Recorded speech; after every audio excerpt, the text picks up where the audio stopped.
In Premier League terms, Everton had never had it so good. They were competitive against Liverpool again, they made pilgrimages to Wembley again, and enjoyed European tours once again. These were the resilient days of David Moyes at Goodison Park. Middlesbrough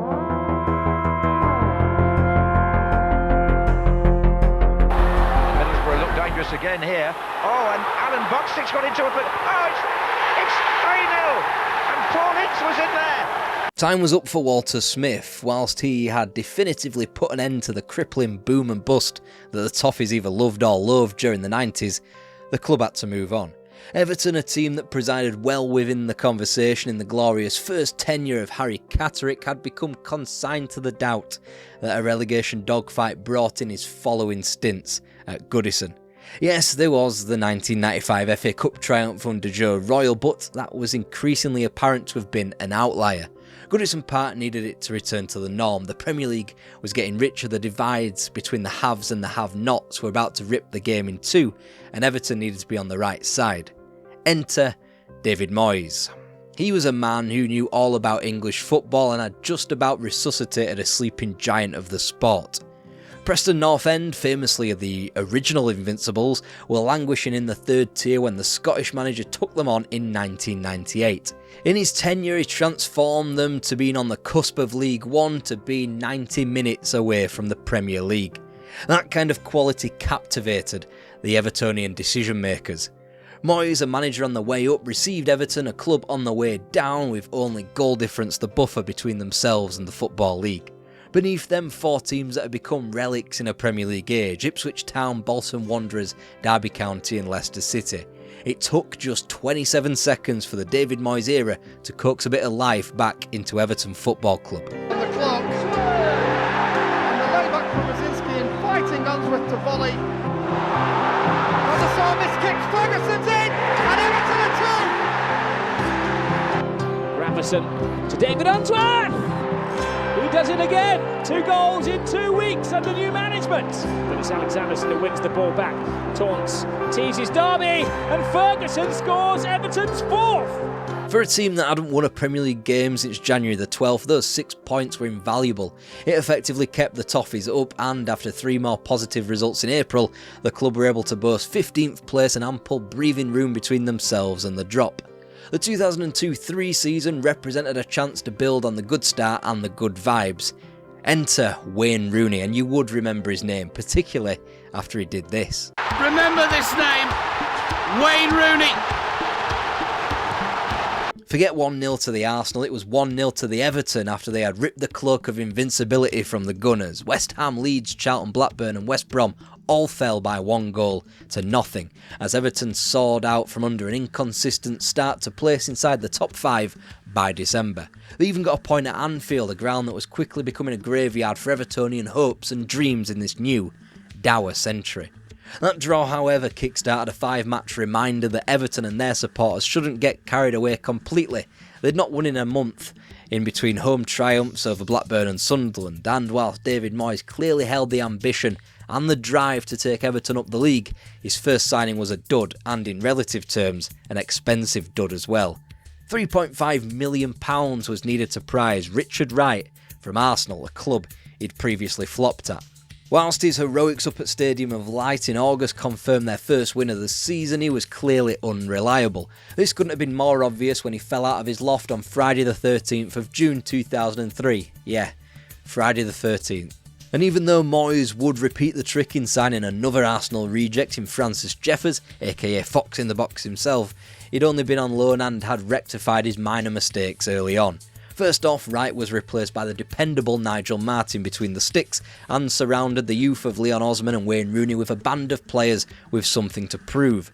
Marseille's Joseph Yobo, Motherwell's James McFadden and Sunderland's Kevin Keoghan. They'd sit alongside the hardened group of veterans, David Weir and David Unsworth in the backline, the Kemp brothers known as Thomas Gravison and Lee Carsley in midfield, and the experience up front in Kevin Campbell and Duncan Ferguson. Vital, but they weren't wholly consistent just yet. The nascent Moyes of 2003, loaded with fire, climbed up to 7th thanks to the prolific Thomas Redzinski and the continued knack of Wayne Rooney to score winners against teams like Aston Villa, Blackburn and Leeds. Then as the focus burned back onto Goodison Park and the media almost salivated in Wayne Rooney's departure from the club, Everton could be fortunate that there were 3 sides worse off than they were. Leeds, as the other 2 relegated clubs were, on 33 points, and they were only 2 places behind them. They were just a stark tale of just how bad things could get if Moyes eased off the gas. Then the summer of 2004 pitched up, and with each passing Wayne Rooney goal over in Portugal for England at the Euros, the closer he got to his Everton exit. He returned home to a trebling of his wages and 5 more years of Goodison. It was the most lucrative contract that Everton had ever stuck under the nose of one of their players. But the vultures were already out, and they were called Manchester United, obviously, and Newcastle United. The outgoing Thomas Radzinski hardly helped matters, first in departing for Fulham, before publicly telling Rooney to leave. Whilst the Canadian was easily replaced with under £3 million and the captures of Marcus Bent and Tim Cahill, Rooney would be a much larger void to fill. Obviously, of the 2 vultures primed to sign Rooney, there was only one United going to get hold of his signature, but the mess was only waded through on deadline day. So therefore Moyes would get a striker through the door eventually, picking up Southampton's James Beattie in January for less than a third of what the club recouped from the Wayne Rooney sale. Everton were used to being spendthrift though, and they recoil from their worst top-flight finish since 1980 to make their greatest start to a Premier League season. Games that they'd normally flake out on were won. Away to Manchester City, Norwich and Birmingham, home victories often squandered were also won when West Brom, Borough and Bolton all turned up to Goodison. They only went out in the League Cup to the invincible Arsenal as well. When the first Merseyside derby appeared, another usual roadblock in a normal Everton season, it was almost certain that this was no normal Everton season. An opponent the Blues hadn't beaten at Goodison for 7 years. Liverpool. Those were the days where Neil Ruddock was in the Liverpool defence, where Danny Cadamatore led the Evertonian line. Back to his feet, Leon Osman. Back out to Lee Carsley! Well! It was on Boxing Day when Everton eclipsed their points tally of the prior season, with Marcus Bent's winning goal against Manchester City. Champions League qualification was now a very real possibility. When 2005 started inconsistently, the ludicrously outside chance of a title race whiff evaporated. When new signing James Beattie stuck a headbutt on William Gallas in a painful home defeat to the soon-to-be-crowned champions Chelsea, typical Evertonian pessimism returned. Only 1 place and 5 points split the Blues with the Reds on Merseyside. A point of bragging rights usually, a harsh dividing line competitively and financially, since those places were the difference between the Champions League and the UEFA Cup. The Blues took just 13 points from their last 11 matches, which took in a 7-0 pumping by Arsenal at Highbury, a stark contrast to the 23 points they claimed from their first 11 matches, a period which also took in a thrashing off of the Arsenal. Whilst the more inconsistent parts of Everton's season dragged a first win over Manchester United for 10 years, it was Arsenal who had help in hand in getting the Toffees over the line. 3 days prior to that 7-0 beating they exacted upon the blue half of Merseyside, they had barred the Red Half's top 4 ambitions with a 3-1 win at Highbury. It turned out that the more Everton's form waned, the more encapsulated Liverpool were in becoming European champions. The run to Istanbul and the alleged miracle that took place there wouldn't fill Everton supporters with joy, but it arguably confirmed the club's place in the Champions League.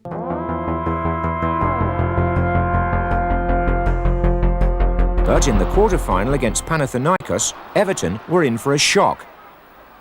The Greeks opened the scoring in the first leg on Merseyside, an away goal that was to prove decisive. And judging by the state on that footage, it had been a long time since Everton had been invited to the top table of European football.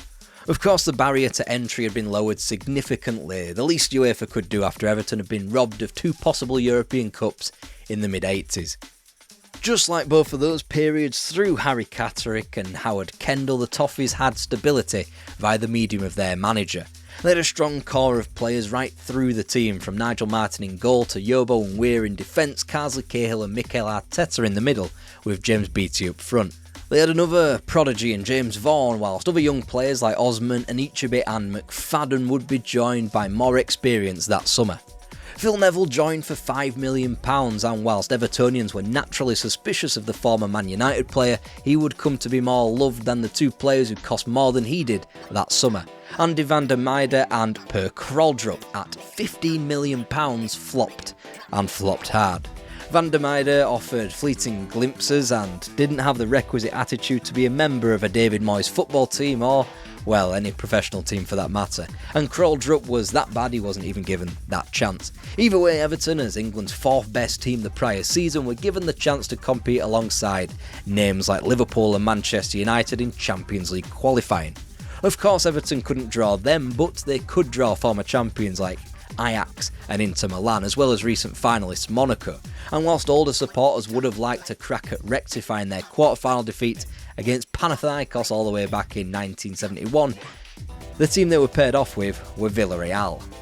A team not adorned with a reputation of others in the draw, but one that had only been behind the Clásico clubs in La Liga the prior season, and a team that Mikel Arteta confessed he would never have chosen to play against. Good shot on goal, and that is a fine finish. Can they get a second stab at it?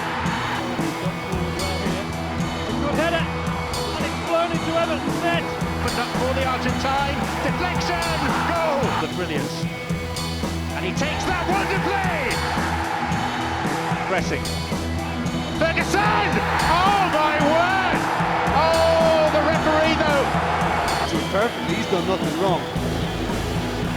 And all the time Everton are living on the edge. Forlan! Everton's season was over before it could begin.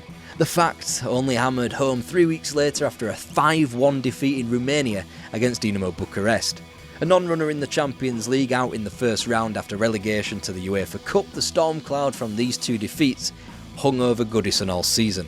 Ultimately, Villarreal did have names like Juan Roman Riquelme, Diogo Forlan and Marcos Senna in yellow on the pitch. They had Manuel Pellegrini off it, and if you're of an Everton persuasion, you might be forgiven for thinking that they had Pierluigi Collina in their pocket as well. Eventually they'd make the semi-finals, only a penalty away from beating Arsenal in reaching the Champions League final. Meanwhile, for Everton, James Beattie was top scoring with 11 goals in all competitions as the Blues mourned their Champions League loss while losing 6 league games immediately afterwards without scoring. Once the club's emotions balanced out, they regressed to the mean of 11th place. No drama at the wrong end of the table, not strong enough to go again for Europe. By the 2006-07 season, however, they would be ready to re-enter the continent.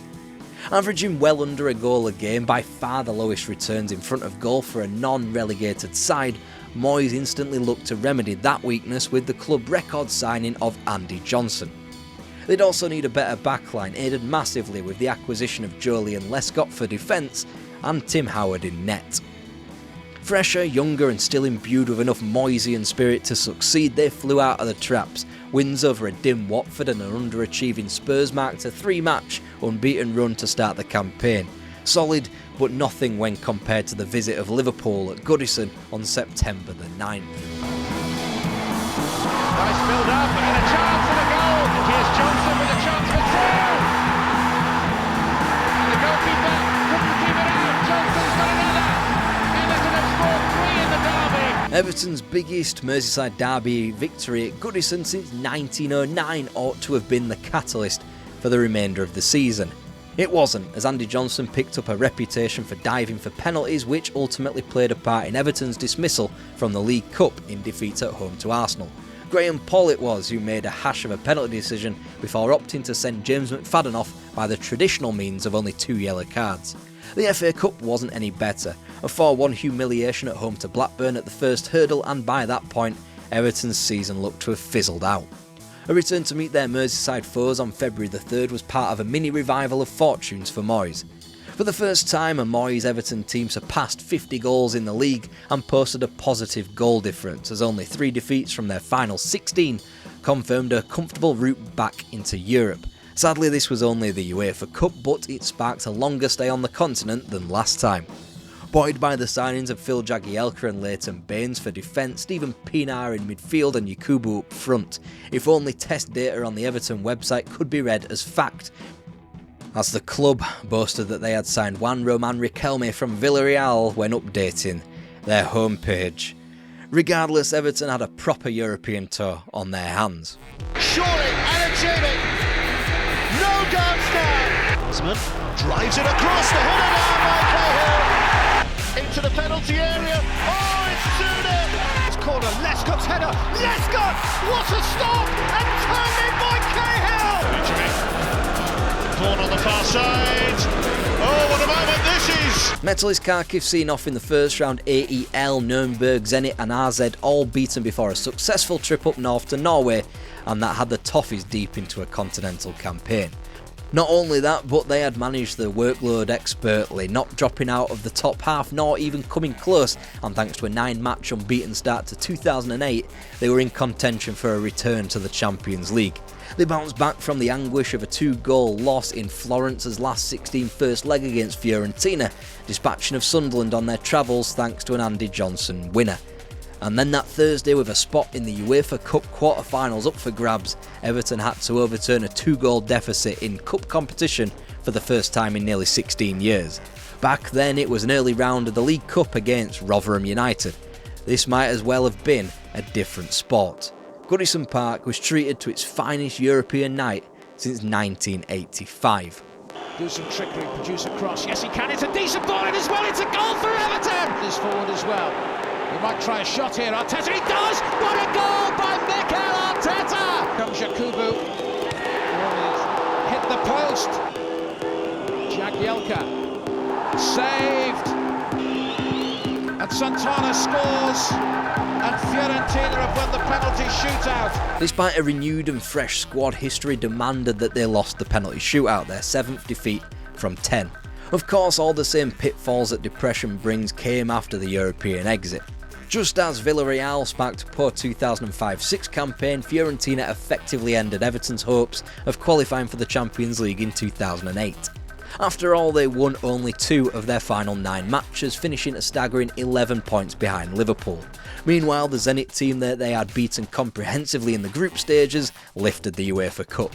Failures on 2 fronts in a time where Moyes' incremental improvements have promised genuine success and not the flash in the pan that 2005 really was. And come the subsequent season, they'd have a real-life cup final to him. Ferdinand against Howard. And he saved it! Phil Jagielka scores this. Everton are through to the FA Cup final. Fields, here he comes, he's got a blast and he scored! And Everton are through to the FA Cup final! They'd inched closer to qualifying for the Champions League, yet again finishing 5th, and whilst they had been out of both the League Cup and UEFA Cup at the first hurdle, they'd gone the distance in the FA Cup, via Macclesfield, Liverpool, Aston Villa, Middlesbrough and Manchester United. This thanks to improving their squad with even further firepower, Marouane Fellaini and Louis Saha. The latter would ensure that Everton's first visit to the new Wembley with a trophy at stake would start quickly. Fellaini in there leaping. Here's a chance for Saha. What a start! Louis Saha for Everton. Header. It's the equaliser from Didier Drogba. Lampard, lovely little turn of footing. Oh, what a goal from Frank Lampard! And such was Everton under David Moyes. The story was so close but so far away. They had officially become the best of the rest behind a top 4 that was increasingly looking like a closed shop. Manchester United had the present success, Liverpool had their past reputation and a world-class manager, Arsenal too, whilst Chelsea had a bottomless well of cash. The top 4 was about to blow in size thanks to a mix of foreign money from Manchester and smart investment in London. Everton were improving, but was it ever going to be good enough?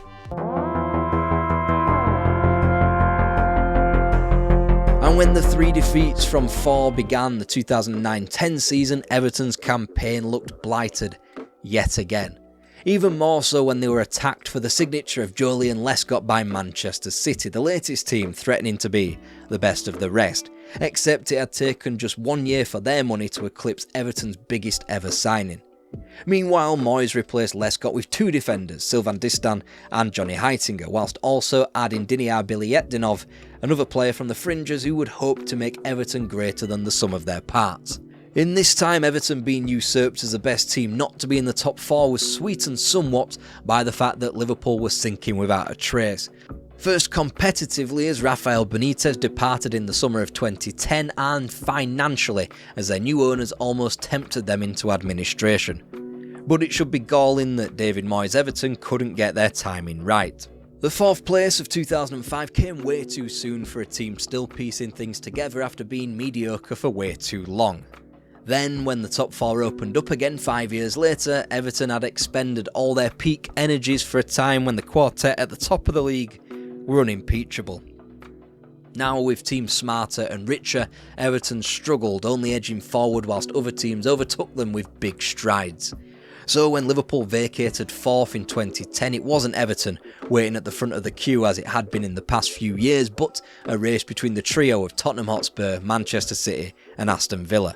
The former would make it, City would stay there, and as for Villa, they'd end up in the same boat as Everton. Targeted much like the Toffees for their best names, it was cold hard cash and talent like Gareth Barry and James Milner that ensured City trampled all over Villa's Champions League aspirations. As such, the Big Six was formed.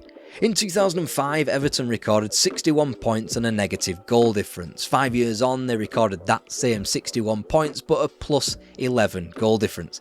That tally used to get you into the Champions League, now it wasn't even enough to get you into Europe. The cups at home couldn't be relied upon for a good time, whilst a European tour stopped just about short with the teasing of a knockout run only for defeat in the last 32 to Sporting in 2010. 8th became 7th, but no solace of Europe thanks to Birmingham City's winning of the League Cup and Stoke City's appearance in the FA Cup final that barred both Merseyside clubs from the continent. Now Moyes was reduced to picking up bargains and freebies like Seamus Coleman and relying on academy prospects like Jack Rodwell. Even though Everton had regressed to only a top 7 position, they were still the best of the rest, behind what had become a bloated Big Six. The 7th of 2011 was replicated the following year, only with the added gloss of finishing above Liverpool, even if the Reds' winning of the League Cup still barred the Toffees from Europe. Most painful of all, though, was Everton's return to Wembley that spring. They'd been competitive in the early months of 2012. They would draw on Liverpool in the first Wembley occasion between the pair since 1989, and they were finally there for the taking. With an inconsistent Chelsea the opponent in the final, Everton had the best chance of silverware yet. Keoghan just misjudged the bounce. Oh, it's Yelovich! What was this Dan doing? It's Luis Suarez! Bellamy. Oh, it's in! Andy Carroll! Ultimately, that would be David Moyes' legacy at Goodison Park. Good, but just not quite good enough. The club were desperate to break the top 4, and whilst they claimed big wins over the big teams in roughly a quarter of their home matches against them, a good return, but Moyes never went away and came back with 3 points from places like Anfield, Stamford Bridge and Old Trafford. Coincidence or not, it was their very first top 4 visit after David Moyes in which Everton won, and David Moyes just so happened to be in the room whilst it happened. The timing was just never quite right, and the average investment of £5 million per year wasn't going to cut it any longer. Moyes improved the club to 6th despite recent departures of Tim Cahill and Mikel Arteta in 2013. It still wasn't enough for Europe thanks to Swansea City winning the League Cup and Wigan Athletic winning the FA Cup, and it was a 3-0 humiliation at home to Wigan in the quarter-finals of that cup that marked the definitive beginning of the end for Moyes at Everton. His contract was up in the summer and the appetite from all 4 corners of Goodison Park just wasn't there anymore. In the end, David Moyes looked to have finally got his timing right when, with 1 foot out of the Goodison Park door, his old mate Sir Alex Ferguson decided to retire and handed him the keys of Manchester United. Everton supporters would relish the fact that his last game as United manager came in defeat at Goodison just 9 months into his new tenure. After all, they had a shiny new toy and he was called Roberto Martinez. Except he was facing the same pitfalls that David Moyes faced, and they were even more extreme. It turns out that 72 points, Everton's Premier League record, now wasn't enough for the top 4, and playing good football didn't make you immune from the chop at Goodison Park. Martinez wouldn't eclipse Moyes, nor would Ronald Koeman, Sam Allardyce, Marco Silva, Frank Lampard, Sean Dyche, not even fucking Carlo Ancelotti. None of them qualified for the Champions League, none of them getting as far in Europe, none of them reaching a cup final. And they say be careful what you wish for. Everton fans begged for their managers to be reimbursed in the transfer market. Then, Farhad Moshiri came along, seemingly took the club's transfer ambitions to another level, but it turns out that you need an ability to cobble together a few brain cells in the market, not just simply pump money into it. So now David Moyes is back. He finds himself at a bipolar club with their backs against the wall financially, the gap to the Big Six even greater, the cliff edge to the Football League enormous, but with all the financial promise that a new stadium move brings. It's not the first time an Everton manager has gone back. Go watch our last episode on the club, the great escapes of the 90s, when the great Howard Kendall returned.